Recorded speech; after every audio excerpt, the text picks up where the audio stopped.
Hello students, आप सभी का स्वागत है हमारे यूट्यूब चैनल बीइंग सोशल पे। हम उम्मीद करते हैं कि आपने अभी तक हमारे जो भी चैप्टर्स हैं, सिविक्स का पहला जिसको आप कह रहे हैं पावर शेयरिंग, आपने बहुत ही अच्छे से पढ़ा होगा।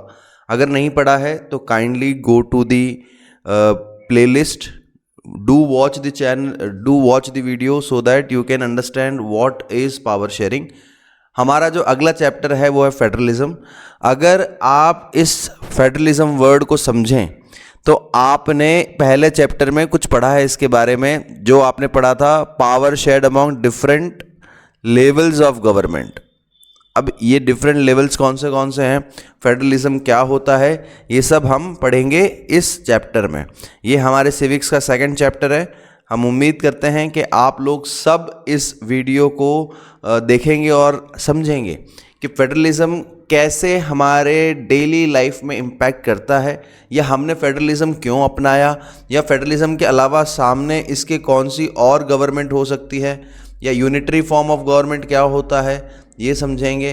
अब हमारा जो ये चैप्टर है, कोशिश करेंगे कि हम स्टेप बाय स्टेप, आप do carry with your NCERT textbook, a rough notebook and a pen so that you can note down the important keywords, key points to write in your answers whenever you are attempting a question from this chapter. Okay, let's begin with what is federalism. अब देखो, अगर आपको ये topic समझना है तो मैंने जैसे आपको कहा था पावर शेयरिंग के अंदर हमने इसको डिस्कस किया था, बहुत ही एक माइन्यूट सा फॉर्म्स ऑफ पावर शेयरिंग के अंदर एक सेकंड पॉइंट था अपना।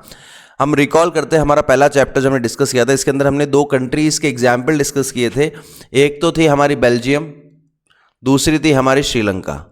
अब इन दोनों में प्रॉब्लम क्या हुई, बेल्जियम ने बहुत ही अच्छे से अपनी प्रॉब्लम को सॉल्व किया। कैसे किया था पता है, अकोमोडेशन से, याद है। वहीं श्रीलंका जो है, यहाँ पे क्या होता है, सिविल वॉर होता है। क्यों होता है? क्योंकि सर वेजिटेरियनिज्म अपनाते हैं ये लोग। यहाँ पे मेजॉरिटी कोशिश कर रही है माइनॉरिटी को सप्रेस करने की, जिसकी वजह से जो माइनॉरिटी है वो रिटेलिएट करेगी या फिर अपने इंडिपेंडेंट स्टेट की डिमांड करेगी। तो यहाँ पे हमने ये पढ़ा कि कैसे बेल्जियम अपने यूनिटरी फॉर्म ऑफ गवर्नमेंट, अब यूनिटरी फॉर्म देखो यहाँ पे एक वर्ड दिख रहा होगा आपको, इसका मतलब होता है सिंगल लेवल ऑफ गवर्नमेंट, या फिर central government controls entire administration. इसी के अलावा Sri Lanka continues to be for all practical purposes a unitary system where the national government has all the power. अब श्रीलंका ने पावर शेयर किया ही नहीं, जिसकी वजह से एंड रिजल्ट क्या था, वही अगेन सिविल वॉर। देखो, we are trying to revise your first chapters summary. First chapter के वीडियो देखने के लिए आप प्लेलिस्ट में जाके सिविक्स की जो प्लेलिस्ट है उसके अंदर जो पहला वीडियो है पावर शेयरिंग का, उसको ज़रूर देखें ताकि आपको कंसेप्ट पूरा क्लियर हो, उसके बाद ही आप इस टॉपिक को देखें। अब यहाँ पे हमारे सामने जो वर्ड है फेडरलिज्म, एक तो ये हमारा चैप्टर है, एक है यूनिटरी सिस्टम। आपको क्या लगता है इंडिया कौन सा फॉलो करता है? सर बहुत बार सुना है हमने कि इंडिया में सेंट्रल गवर्नमेंट है, फिर स्टेट गवर्नमेंट आती है, फिर लोकल गवर्नमेंट आती है। तो इसका मतलब इंडिया एक फेडरल कंट्री है, हाँ या ना? अब ये फेडरल कंट्री का मतलब क्या होता है? When central government divides its power among its constituent parts is known as federalism. Now अगर फेडरलिज्म का मतलब ये है कि पावर डिवाइड करना है अपने डिफरेंट लेवल्स ऑफ गवर्नमेंट के साथ, तो यूनिटरी का मतलब क्या हो सकता है? यूनिटरी का मतलब है सिंगल लेवल ऑफ गवर्नमेंट, एक ही गवर्नमेंट है जो सब कुछ कंट्रोल कर रही है। इनके पास सारे क्या है, पावर है, ऑल पावर किसके पास है? सेंट्रल गवर्नमेंट के पास। अब इसमें होता क्या है, अगर यूनिटरी गवर्नमेंट के अंदर आप लोग एक ही लेवल से पूरा देश मैनेज करेंगे तो चांसेस आर मैक्सिमम कि आप बहुत सारे जो प्रॉब्लम्स हैं उनको रिजॉल्व ना कर पाएँ। जब आप प्रॉब्लम को रिजॉल्व नहीं कर पाते तो होता क्या है, जो लोग हैं वो होते हैं नाराज़। अब ये लोग क्या करेंगे, प्रॉब्लम का रेजोल्यूशन नहीं होगा तो विरोध करेंगे, विवाद करेंगे, जिसकी वजह से क्या होगा, कंट्री के अंदर इनस्टेबिलिटी आएगी। इस इनस्टेबिलिटी से नुकसान किसको है? हम सबको है सर। अगर हम सब अच्छे से रहेंगे तभी तो देश ग्रो करेगा। चलो, आई होप आपको इंट्रोडक्शन पार्ट क्लियर है। अब हम चैप्टर के जो मेन टॉपिक्स है कोशिश करेंगे इनको हम कवर करें। सबसे पहले फेडरलिज्म क्या होता है। फेडरलिज्म एक सिस्टम ऑफ गवर्नमेंट है जिसके अंदर आप क्या पढ़ेंगे, in which the power is divided between whom, central authority जैसे सेंट्रल गवर्नमेंट है, and various constituent units of the country. अब यहाँ पे वेरियस जो है वो स्टेट गवर्नमेंट है। कौन सी है, स्टेट गवर्नमेंट। और दूसरी कौन सी हो सकती है, लोकल हो सकती है सर। तो इन गवर्नमेंट में जो पावर डिस्ट्रीब्यूट किया जा रहा है इसी को फेडरलिज्म कहा गया है। I hope you are able to understand what I am trying to say now. इसी के विपरीत टोटली अपोजिट अगर हम देखें, जो यूनिटरी है, federation are contrasted with unitary government. Under the unitary system either there is one level of government. अब देखो वन लेवल ऑफ गवर्नमेंट कौन सी हो सकती है, सेंट्रल गवर्नमेंट हो सकती है सर। और the sub units are subordinate. अब देखो यहाँ पे वर्ड यूज हुआ है सबऑर्डिनेट। इसका मतलब यह है कि अगर अलग अलग लेवल की बनाई भी है तो वो सिर्फ जो सेंट्रल गवर्नमेंट है उसका सब पार्ट है, उनको रिपोर्ट करना पड़ेगा किसको, सेंटर को। तो एक बात बताओ, तो फिर तो सेंट्रल गवर्नमेंट ही तो हो गई। मतलब आपने सबऑर्डिनेट गवर्नमेंट को कुछ पावर दिया ही नहीं है, तो वो कंट्रोल कैसे करेंगे, मैनेज कैसे करेंगे। यहाँ पे मैनेज तो एक ही अथॉरिटी कर रही है। कौन सी अथॉरिटी, सेंट्रल गवर्नमेंट। यहाँ पे जो फेडरलिज्म है, यहाँ पे माना गया है कि 2 लेवल ऑफ गवर्नमेंट होती है, 3 भी हो सकती है, जिसको आप थर्ड लोकल गवर्नमेंट भी कहते हैं। यहाँ पे उसी के नीचे one of the government for the entire country that is usually responsible for a few subjects of common national interest. अब सर ये इतने भारी नाम जो लिए हैं, कॉमन नेशनल इंटरेस्ट का मतलब ये वो सारे टॉपिक्स हैं जिसके अंदर हमें हमारी पॉलिसीज को यूनिफाई करना होगा। यूनिफाई का मतलब क्या होता है सर, एक करना होगा। अब जैसे मान लो हमारे देश की सुरक्षा की बात करें, सिक्योरिटी, अगर इसमें हम हर एक स्टेट से पूछें कि भाई हमें हमारी जो सिक्योरिटी है या डिफेंस है उसको हम कैसे मैनेज करें। मान लो आपसे राय ली जा रही है कि डिफेंस कैसे मैनेज करें। हमारे देश के अंदर अभी 28 राज्य हैं और 8 यूनियन टेरिटरी है।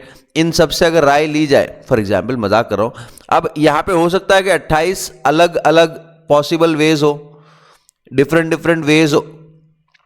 तो यहाँ पे जब देश की जो पॉलिसी बनेगी डिफेंस की वो अलग हो जाएगी। यहाँ पे आप कह सकते हैं कि सर ये तो ज़्यादा अच्छा तभी होगा जब एक ही लेवल ऑफ गवर्नमेंट डिसाइड करे कि भाई कैसे हम हमारा डिफेंस की पॉलिसी बनाएंगे। इससे होगा क्या, हमारे जो सिक्योरिटी है वो ब्रीच नहीं होगी। यहीं पे कुछ अदर टॉपिक्स मान लो, जैसे करेंसी मान लो।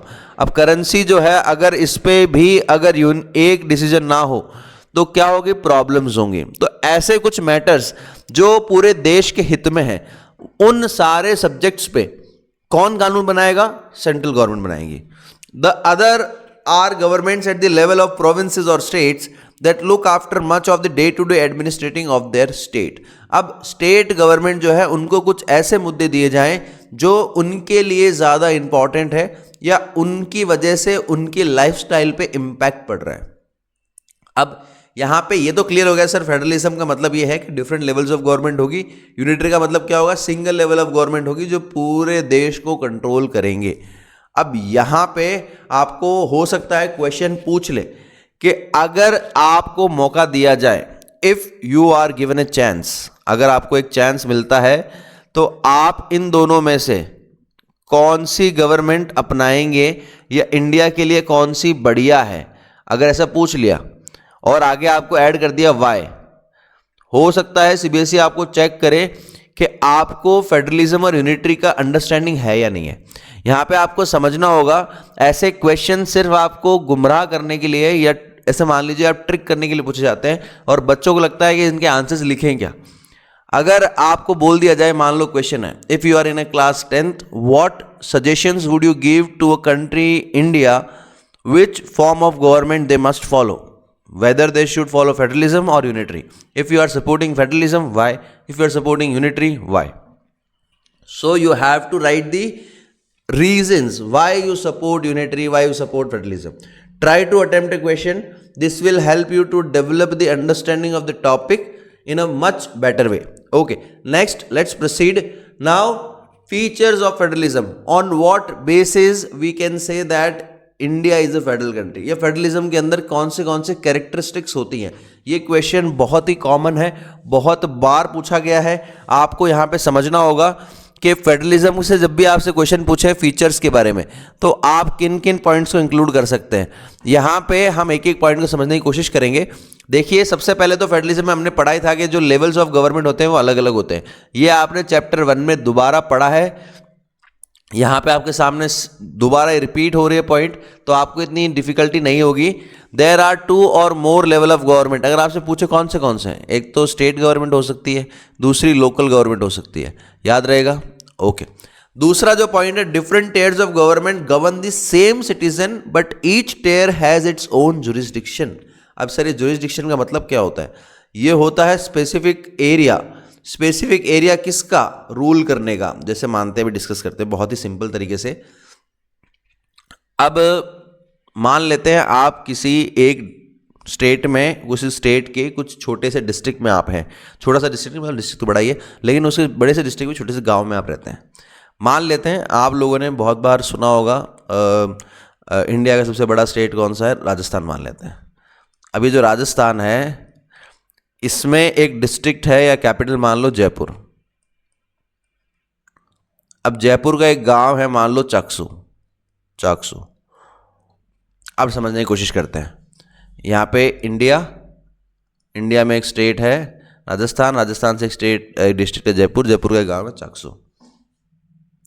मान लो यहाँ का जो लोकल गवर्नमेंट है, अब यहाँ पे पॉपुलेशन ज़्यादा है तो म्यूनसिपैलिटी हो सकती है, और कम है तो पंचायत हो सकती है। मान लेते हैं यहाँ पे पंचायत है, तो ये लोकल गवर्नमेंट हो गई। ये अपने जो भी जयपुर के मान लो या राजस्थान के मान लो, ये अपनी स्टेट गवर्नमेंट हो गई। सेंटर कौन सी हो गई? इंडिया की हो गई। अब जो भी कानून इनके सरपंच बनाएंगे वो कहाँ कहाँ पे लागू होगा आपके हिसाब से? क्या वो पूरे जयपुर पे लागू हो सकता है? पॉसिबल है? नहीं। चलो ठीक है, मान लेते हैं कि राजस्थान में जो कानून बना है, क्या वो पूरे इंडिया में लागू होगा? नहीं सर, राजस्थान में ही होगा। पूरे इंडिया में कैसे हो सकता है? पूरे इंडिया में तो हो सकता है कहीं और को दूसरी सरकार हो। ठीक है, लेकिन जो इंडिया में कानून बनेगा, क्या वो राजस्थान पे लागू होगा कि नहीं होगा? बिल्कुल होगा सर, ये तो होना ही होना है। तो यहाँ पे ये बताया जा रहा है कि हर लेवल ऑफ गवर्नमेंट के उनके खुद के जुरिस्डिक्शन है, मतलब एरिया टू रूल है। इनको बताया गया है कि आपको कुछ स्पेसिफिक मैटर्स पे कानून बनाने का अधिकार दिया जाएगा। हो सकता है आपको थोड़ा कॉम्प्लिकेट लगा होगा। इसी चैप्टर के आगे वाले टॉपिक में इसको डिटेल में समझाया जाएगा। आप ये मान के चलो, हर लेवल ऑफ गवर्नमेंट का एक अपना दायरा है, एरिया है, जिसके अंदर वो रूल कर सकते हैं या कानून बना सकते हैं। ये है इसका मतलब। तीसरा point, the jurisdiction of the respective levels और tiers of government are specified in the constitution. काम की बात, ये जो अलग अलग गवर्नमेंट है, कौन सी? सर, एक तो आपने कहा कि सेंट्रल गवर्नमेंट है, चलो मान लेते हैं यहाँ पे सेंट्रल गवर्नमेंट है, लेकिन इनके पावर कहाँ लिखे गए हैं? एक मान लो आपकी स्टेट गवर्नमेंट है, एक मान लो आपकी लोकल गवर्नमेंट है, तो इन सब के पावर कहाँ है? तो इन सब की पावर और इन सब का कानून जो है सब लिखा गया है कॉन्स्टिट्यूशन में। इस कॉन्स्टिट्यूशन में सब लिखा गया है, सेंट्रल गवर्नमेंट क्या करेगी, स्टेट गवर्नमेंट क्या करेगी, या लोकल गवर्नमेंट क्या क्या कर सकती है। नेक्स्ट, अब कोई भी संविधान के अंदर जो बदलाव करना है वो कोई भी एक लेवल ऑफ गवर्नमेंट नहीं कर सकती। अगर आपको मान लो, ये जो चौथा पॉइंट आप देख रहे हैं, इस चौथे पॉइंट में अगर आपको कुछ चेंजेस करने हैं, अमेंडमेंट्स करने हैं, तो ऐसा नहीं है कि सीधा सेंट्रल गवर्नमेंट बोले और पास कर दो ना। आपको स्टेट गवर्नमेंट से भी पूछना पड़ेगा। अगर स्टेट गवर्नमेंट मना कर दे तो आप उस लॉ को पास नहीं करा पाएंगे। यहाँ पे आपको समझना है कि अगर आपको कोई भी फंडामेंटल प्रोविजन जो संविधान में लिखा गया है, कॉन्स्टिट्यूशन में लिखा गया है, उसको बदलना है, तो आपको सेंट्रल गवर्नमेंट और स्टेट गवर्नमेंट दोनों की परमिशन चाहिए होगी। इसी के बाद जो फिफ्थ पॉइंट है वो इंडिपेंडेंस ऑफ जुडिशरी डिस्कस कर रहा है कि courts have the power to interpret the constitution and the powers of different levels of government. The highest court acts as an umpire if disputes arise between different levels of government in the exercise of their respective power. अब मान लो कि कोई state government है, वो कोई कानून बना रही है जो कि केंद्र सरकार के टॉपिक से कंसाइड कर रहा है या फिर मिक्स कर रहा है, मान लो, है ना, कोलाइड कर रहा है। तो यहां पे कौन डिसाइड करेगा कि भाई गलत है या सही है? ये पावर दिया गया है कोर्ट्स को। यहाँ पे कोर्ट्स जो है क्या करते हैं, देखो ये इन जो शब्द है दिमाग में रखना, कॉन्स्टिट्यूशन को इंटरप्रेट करते हैं, वो समझ पढ़ते हैं और बताते हैं कि संविधान के हिसाब से आपका जो भी कंसर्न है वो सही है या गलत है। ये काम किसका है? जुडिशरी का है। अब जुडिशरी का इंडिपेंडेंस होना कितना ज़रूरी है यहाँ से समझ पा रहे हैं। अगर मान लेते हैं हमारे जो सेपरेशन ऑफ आपने पावर पढ़ा था, लेजिस्लेटिव, एग्जीक्यूटिव और जुडिशरी, अगर इनमें से कोई भी एक दूसरे पे डिपेंडेंट है तो आप ये समझिए हमारे देश के अंदर जो एफिशिएंसी है वो एकदम से क्या हो जाएगी? रिड्यूस हो जाएगी। अब यहाँ पे इसका मतलब ये है कि अगर जुडिशरी इंडिपेंडेंट है तो वो अपना काम ढंग से कर पाएगी और वो लेजिस्लेटिव और एग्जीक्यूटिव के ऊपर नज़र रख पाएगी, उनको रोकेगी। तो यहाँ पे इंडिपेंडेंस ऑफ जुडिशरी भी फेडरलिज्म का एक बहुत ही इंपॉर्टेंट कैरेक्टरिस्टिक है। Next point, sources of revenue for each level of government are clearly specified to ensure its financial autonomy. अगर आपने राज्य सरकारों को टैक्स कलेक्ट करने की परमिशन दी है तो उस टैक्स को स्पेंड करने की भी उनके पास क्या होनी चाहिए? आज़ादी होनी चाहिए। आज़ादी मतलब क्या है? आज़ादी मतलब वो जिस सेक्टर में चाहें उसमें खर्च करें। ऑटोनॉमी का मतलब क्या होता है? Power to rule. अब इस ऑटोनॉमी वर्ड को याद रखना, पावर टू रूल मान लो या पावर मान लो बेसिकली।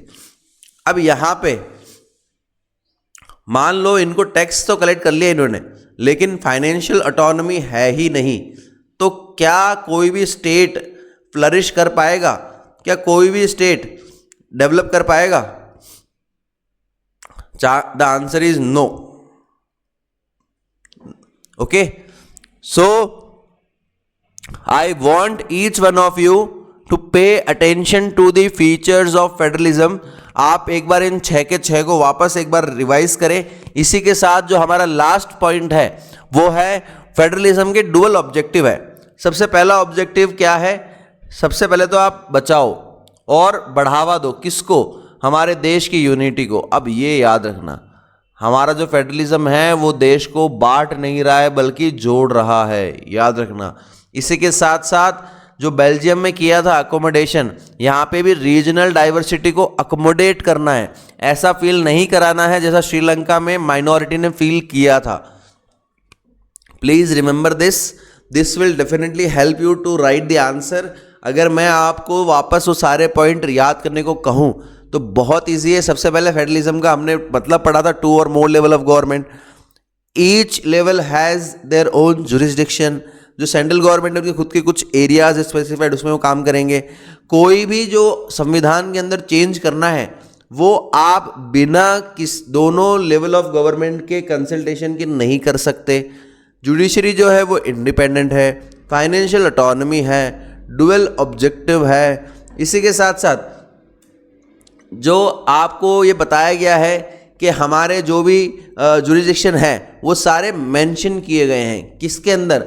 हमारे संविधान के अंदर। Each level of government has been assigned a specific topics on which they can make laws and frame policies. Always remember, ये 7 पॉइंट में ज़रूरी नहीं है कि आप 7 के 7 अपने आंसर में लिखोगे तो ही 5 नंबर मिलेंगे, लेकिन अगर 7 याद करोगे तब जाके आप एग्जाम में 6 लिख पाएंगे। आप कोशिश करें कि 7 जो पॉइंट है एक बार आप अपना आंसर बनाएं कैरेक्टरिस्टिक्स के ऊपर, ताकि आप इस पॉइंट को तो बहुत अच्छे से याद कर ले। देखिए, याद करने की ट्रिक है, लेकिन एक बार के लिए अगर आप इनको समझ लेंगे, आप इन पॉइंट्स को एक बार यूज करके अपना आंसर पॉइंट देख के लिख लो, कोई दिक्कत नहीं है। आंसर देख के लिखने से ये है कि आपके रिटेंशन में रहेगा वो। इसी के साथ 2 aspects are crucial for the institution and practice of federalism. Governments at different level should agree to some rules of power sharing। अगर मान लो कोई भी एक लेवल अगर एग्री करे ही ना, तो क्या फेडरलिज्म सक्सेसफुली आप एग्जीक्यूट कर सकते हैं? The answer is totally no. They should also trust that each would abide by its part of the agreement. हमें यह भी मानना होगा कि हमारे जो ये कह दो आपके जो भी सेंट्रल गवर्नमेंट स्टेट गवर्नमेंट है, इन्होंने जो डिसाइड किया है उस पे हमें ट्रस्ट भी करना है। तो mutual trust and agreement to live together, जो आइडियल फेडरल सिस्टम है उसका मतलब ये है कि हम एक दूसरे पे ट्रस्ट करें। अगर वो ट्रस्ट होगा ही नहीं तो आप भूल जाओ कि आपका फेडरलिज्म ढंग से एग्जीक्यूट होगा। I hope you are able to understand. If not, you can go back to the video. You can again read and understand what the 7 points of federalism is या features of federalism क्या है, इनको आप एक बार जरूर देखें। इसी के साथ let's proceed. What is federalism? अगर मान लो आपसे कोई पूछ ले कि फेडरलिज्म क्या है, तो आप बोल सकते हैं the exact balance of power between the central and the state government varies from one federation to another. अब ये क्या है? देखो, फेडरलिज्म में दो टाइप के होते हैं, एक होता है कमिंग टुगेदर, एक होता है होल्डिंग टुगेदर। अब यहां पे एक क्वेश्चन बनता है कि इंडिया कौन सा फॉलो करता है, पहली बात, या कमिंग टुगेदर क्या है, होल्डिंग टुगेदर क्या है, ये क्या है, टाइप्स ऑफ फेडरेशन है। देखो, नाम में लिखा है कमिंग टुगेदर, इसका मतलब क्या हो सकता है कि भाई बहुत सारे जो अलग अलग पार्ट्स हैं वो मिलके एक फेडरेशन बनाएंगे। पहली बात तो आ गए साथ में और बना लिया। एक है होल्ड करके रखा है। अब होल्ड कौन कर सकता है? या तो कोई इंसान होगा या कोई सरकार होगी जो ये कहेगी कि ना, हमें तो इनको सबको पकड़ के रखना है, जकोड़ के रखना है। अब इनको समझते हैं बहुत सिंपल से। देखो, कमिंग के अंदर हमें ये तो पता चल रहा है कि वो सब इंटरेस्टेड है, सेल्फ इंटरेस्टेड मान लो आप, वो सब चाहते हैं, उनकी विल है। क्या है? विल है। विल क्या है? किसके अंदर है? एक यूनिफाइड टेरिटरी बनाने की विल है, यूनिफाइड नेशन मान लो। अब यहां पे सबसे बेस्ट एग्जांपल है यूएसए का। आपने बहुत बार इसका फुल फॉर्म पढ़ा होगा, यूनाइटेड स्टेट्स ऑफ अमेरिका। अब ये यूनाइटेड क्या है? अब यहां पे अलग अलग स्टेट्स, अलग अलग क्या स्टेट्स हैं जो मिलके पूरा यूएसए बना रहे हैं। अब यहां पे हमें समझना होगा कि अगर सब मिलके बना रहे हैं तो क्या आप अलग अलग पावर रख सकते हैं सबकी? नो नो नो, सबकी पावर क्या होगी? सेम होगी। तो यहाँ पे ये तो क्लियर हो गया कि जितने भी स्टेट्स हैं वो सब मिलके डिसाइड कर रहे हैं कि हम एक नेशन बनाएं। अब नेशन बनाने का रीज़न क्या हो सकता है? रीज़न हो सकता है कि वो लोग सब अपने आप को सिक्योरिटी प्रोवाइड करें, क्योंकि एक यूनिट अपने आप को बचाएगी तो उसके रिसोर्सेज कितने लगेंगे। यहाँ पे बहुत सारे लोग अगर एक हो गए, अब वो लोग सब मिलके क्या कर सकते हैं? अपने देश को बचा सकते हैं। तो यहाँ पे आपको याद रखना है, involves independent states coming together on their own to form a bigger unit so that by pooling sovereignty and retaining identity they can increase their security. Always remember, इसका जो एग्जाम्पल है वो है यूएसए, स्विट्जरलैंड एंड ऑस्ट्रेलिया। अब यहाँ पे याद रखना है कि हर एक जो यूनिट है जो साथ आई है, कौन? अलग अलग, उन सब की पावर क्या है? इक्वल है। ये स्टार मार्क कर लो, बहुत काम आएगा। यहाँ पे कोई भी पार्ट ये नहीं बोल सकता कि मैं ज़्यादा पावरफुल हूँ या मेरी चलेगी। लेकिन आपको यहाँ पे याद रखना है, यहाँ पे सब क्या है? इक्वल पावर है। तो सर होल्डिंग में क्या अलग अलग है? यस, होल्डिंग के अंदर क्या होता है? यहाँ पे जो सेंट्रल गवर्नमेंट है क्या करती है? वो जो नेशनल गवर्नमेंट है वो कोशिश करती है कि हम बाकी सारे राज्य को या डिफरेंट डिफरेंट जो यूनिट्स है उनको एक करके रखें। और जब ऐसा होता है तो आपको पता है चांसेस आर मैक्सिमम कि कुछ स्टेट्स को आपको अलग तरीके से ट्रीट करना पड़े। हो सकता है कुछ स्टेट्स की डिमांड अलग हो। One size can not fit all वाली पॉलिसी है यहाँ पे। A large country decides to divide its power between the constituent states and the national government. India, Spain, Belgium are examples. The central government tends to be more powerful. याद रखना ये बात। आपसे अगर बोल दिया जाए आइडेंटिफाई द फेडरेशन, उसके अंदर आपको एक पॉइंट दिख जाए कि इसके अंदर सेंट्रल गवर्नमेंट ज़्यादा पावरफुल है, तो आंख बंद करके आप होल्डिंग टुगेदर फेडरेशन पे टिक कर सकते हो। I hope you are able to understand what we are discussing. Last का पॉइंट है, very often different constituent units of the federation have unequal power, some units are granted special powers. If you remember, एक बार हमारे देश में कुछ साल पहले बहुत ज़्यादा खुशियाँ मनाई गई थी आर्टिकल 370 को लेके।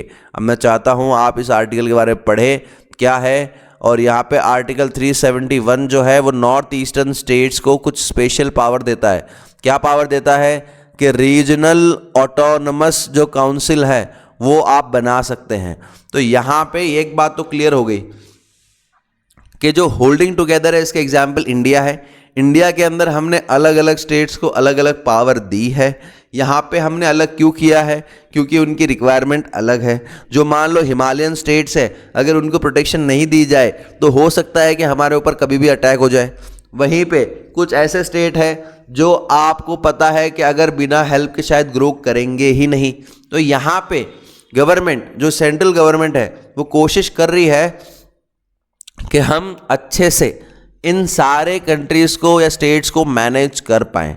इसी के साथ हमारे जो अगला सवाल है, ये आपको इमेज दिख रही होगी, जैसे यूएसए दिख रहा है, इसमें देखो यूएसए, कनाडा, मैक्सिको आपको अलग अलग दिख रहा है, नॉर्थ अमेरिका, साउथ अमेरिका। अब जो यूएसए ये वाला जो पार्ट है, अब इस यूएसए के अंदर बहुत सारे स्टेट्स मिलके यूएसए बनाए। वहीं हमारे इंडिया के अंदर इतने सारे राज्य हैं। अब मान लो उत्तराखंड है, इसकी चैलेंजेस अलग है। यहाँ पे नॉर्थ ईस्टर्न जो स्टेट्स है, 7 सिस्टर्स है, इनकी रिक्वायरमेंट अलग है, महाराष्ट्र की रिक्वायरमेंट अलग होगी। तो हम कैसे सबको बराबर ट्रीट कर दें? यहाँ पे कुछ क्वेश्चंस दिए हैं। आई वांट कि आप इन सब क्वेश्चंस को अटेम्प्ट करें। एक बार अगर आप इन क्वेश्चंस को देखेंगे तो कुछ अंडरस्टैंडिंग डेवलप करेंगे। इसी के साथ मैं चाहता हूँ कि आप इनके आंसर्स अटेम्प्ट करें और कोशिश करें, समझें कि कैसे हम इनके आंसर्स लिख सकते हैं। देखिए, डिफाइन टर्म फेडरलिज्म है, ऑब्जेक्टिव्स है, उनके आंसर लिखे गए हैं। सॉरी। इसी के साथ कुछ क्वेश्चंस भी है। आपको यूनिटरी और फेडरल के बीच में जो कॉन्ट्रास्ट है, उनके जो आंसर्स है वो लिख सकते हैं आप। इसी के साथ यहाँ पे coming together, holding together federation पे भी एक क्वेश्चन दिया गया है, इसको भी आप अटेम्प्ट करें। आंसर्स मेंशन किए गए हैं। Please try to attempt the answers. This will definitely help you to understand the topic in a much better way so that you can retain it for a longer duration of your academic session. Always try to write answers.